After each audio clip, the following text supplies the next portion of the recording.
So, Infinity Nikki, you've probably heard about it, you've probably seen ads about it, and you've probably considered downloading it if you're in the same community I am. Now, what is Infinity Nikki and why did it actually get so popular? Now, before that, I want to touch in on kind of what girl games used to be and what kind of games used to be marketed to younger girls. So when I was young, probably around 5 years old, I think is when I can remember playing my first girls' game. That game is so obscure that I don't even think you would know what I'm talking about unless you've played it. It was a kind of a Tamagotchi game that I would play on my mother's laptop, and you would basically just raise dogs and cats and you would take care of them, and she would take me to work and I'd go into this little closet and I would play the hell out of this game. It was one of my favorite games of all time. So there was games like that, and then there was games kind of like Purple Palace. If you remember Purple Palace, you are my bestie. Sorry, you don't really get a choice. And all the games that were marketed to kids around my age were things like Purple Palace and that dog game, and also Barbie games were really big, dress-up games, and I don't know if you ever went on 100games.com, but they got some bangers on there. Now, in today's terms, we'd call these kinds of games a cozy game. You could play it by yourself and still have fun, but it wasn't as intense as something like GTA or something kind of crazy like that. These games were heavily marketed towards young girls like I was myself. But whereas boys did get the games like GTA, they got the games with all the killing, all the fun things they think is fun, the racing games. And of course, there's nothing against girls playing those games, but they weren't necessarily marketed towards girls. They were marketed towards young men who loved the race, loved the heart thrill, loved all of that. And you can see it in their marketing. You can see it in how they presented themselves at the time and how they present themselves nowadays. When boys got games like GTA, Legends of Zelda, Elden Ring, UFC, Skate, all of these really fun, high graphic, high drive games, women were greeted with the 2D games with little to no thought behind them.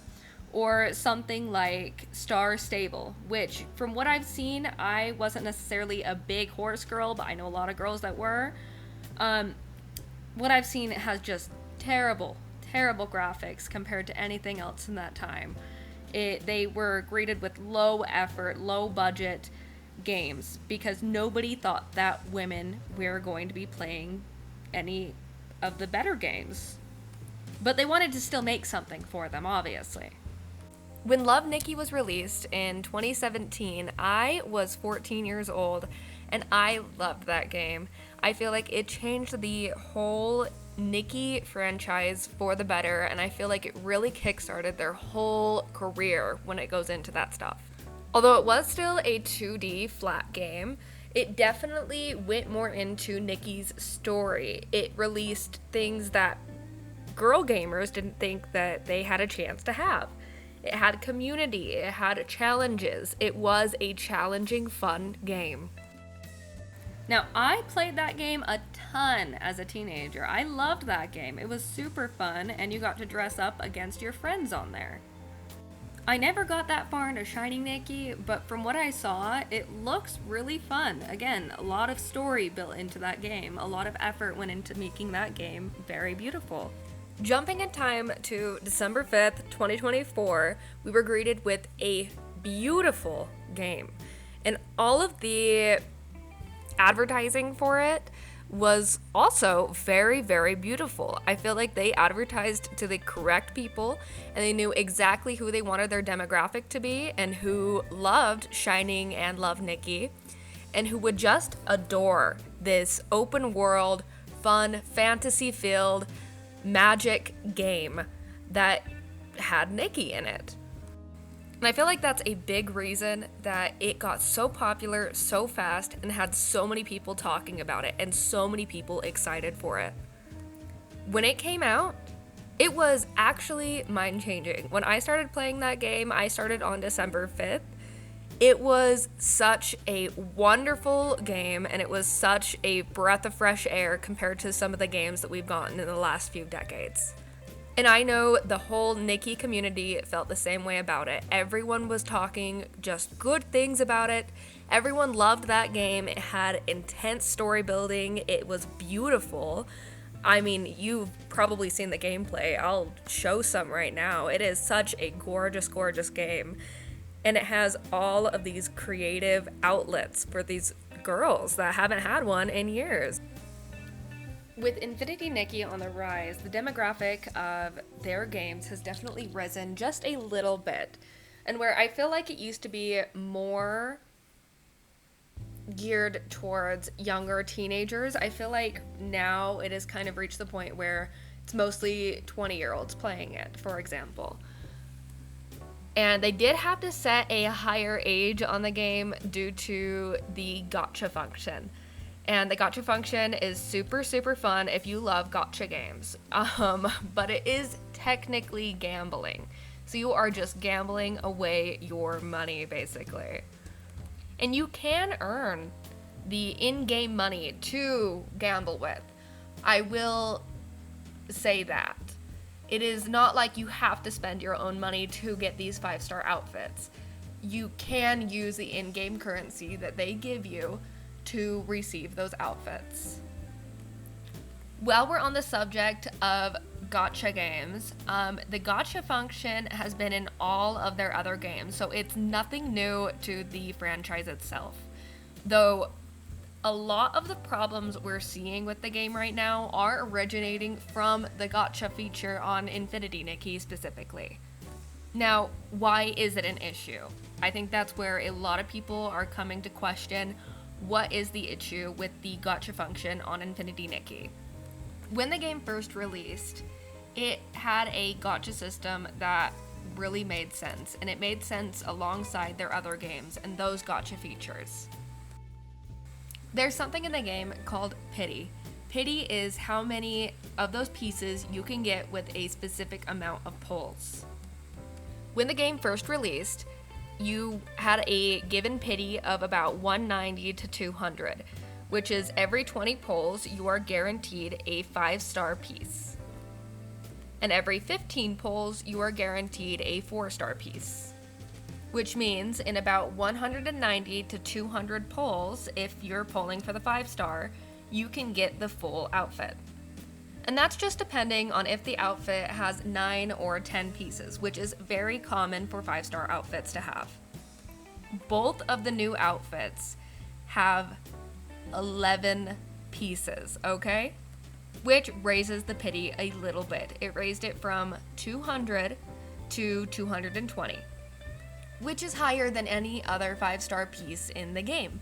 So honestly, I can see why people are very upset about it. And though it is technically a 220 pity, a lot of people are experiencing like a 230 pity, where they're not getting their 5-star pieces that are supposed to be guaranteed within 20 pulls. They are not getting them until about 230 pulls, which is actually insanity. Putting that into perspective, the most commonly used currency in the game to buy those pulls are the diamonds in the game. You get about 20 to 30 diamonds each time you finish a quest. You can also complete mini games to receive diamonds, and you also get about 30 diamonds with each mini game you complete. So each pull that you will pull on the banner, each crystal that you have to buy, because you buy the crystals with the diamonds, each of those crystals cost 120 diamonds. Which means each 5-star piece is going to require thousands of diamonds put into it. You can buy the crystals separately in the shop, and those crystals are going to cost money, or you can buy them with the in-game currency diamonds. In the in-game store, you can buy 50 of those diamonds. For right now, it is $50 to buy 50 of those revelation crystals. $50 USD for 50 revelation crystals. That's $1 a crystal. And that's according to their website on discount from $100 USD. $2 a crystal.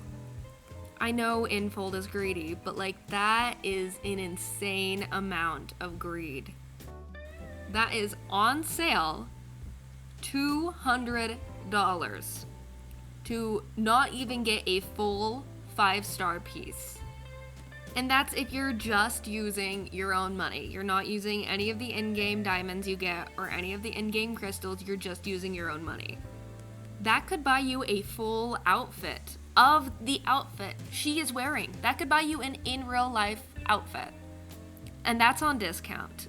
When it's not on discount, that is $400 USD to get a 5-star piece on Infinity Nikki. And again, some people are experiencing having to pull up to 230 times just for the full 5-star outfit. And it leaves a lot of people feeling like they will never be able to get a full 5-star outfit because it is so much money. Now, I am not a free-to-play player. I buy the monthly pass. It's called Distant Anthem. I buy that and it gives you, I think it's a few thousand diamonds just for a $10 purchase. But I will never be spending $400 of my hard-earned money to buy an in-game outfit. I think that is absolutely insane to even have available. Honestly, I've never looked too closely at these prices because I've never been interested in buying the revelation crystals by themselves. So that is insane. If you are just a pay-to-play player, I don't know how you do it. I don't know how you do it. I'm lucky to be a level 72 in the game, and I have had hundreds of hours poured into this game. I really, truly love it as a game itself. But my love for the game does bring me to our next issue, and what I think was actually the start of the downfall for Infinity Nikki. Other than pity, there were many problems that arose once 1.5 started. Multiplayer in Infinity Nikki has kept their games alive for so long. It's the reason that the Infinity Nikki franchise is so big because of the community built in their previous games. The only multiplayer aspect we had before 1.5 was these really cute things called hourglasses, and you can place the hourglass anywhere you'd like, basically, and you could show people your pictures, and people could add you as friends if they saw your cool pictures. Occasionally, Infinity Nikki will ask its players to do a survey for them, and in that survey, a lot of people were talking about how they really want more multiplayer aspects to the game. They want more brought to the game. They want to play with their friends, which I was in that boat. I was one of the people asking, hey, I really would love multiplayer in this game. Your other games have amazing multiplayer aspects to them, and I'd love to see that brought to this game. And they listened. Oh, they listened. They listened way too much, I feel like. In version 1.5, they released a co-op version of the game where you can play with other Nikkis. Which, awesome, cool, that's really fun. It would be even more fun if they did it right, if maybe they did some more testing before they decided to actually release the multiplayer aspect. The biggest issue I feel like people have had with version 1.5 comes from the multiplayer universe in it. They released 2 new areas, one being the Serenity Island and another being Sea of Stars. And in those 2 areas, there were 2 multiplayer functions released alongside them. In Serenity Island, there is a place you can go and you can have a fashion show with people you're playing with or with random other players. They definitely failed not making it a voting system where the players have to vote. I feel like that would have added a lot more fun to the game, and I feel like it's kind of feels awkward and weird strutting the runway when it's just a bunch of random Nickies and they can't really give their opinions. You can't really talk to them unless you friend them, and it really brings up a whole lot of awkward situations in the game. Where in the Sea of Stars, they released it so you're just playing alongside a bunch of Nickies, and they released a bunch of activities to do there, such as riding on bubbles, or turning into an animal, or releasing little bottle wishes. It's kind of fun.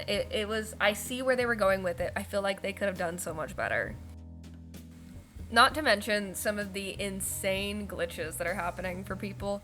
I feel like that is a huge issue in itself, and maybe I'll touch on that a little bit later. But I really don't want to touch on that much because it's not even the full issue. When it comes to multiplayer, I think a lot of people were looking for something that made them feel a little bit more part of the community. And with the multiplayer aspects they ended up adding to the game, I feel like that maybe did add a little bit community, but definitely wasn't the amount of community people were actually hoping for. Now, there is a chat option. There's always been a chat option on Infinity Nikki. There is a message system in place. You can always chat with your friends that you make on there.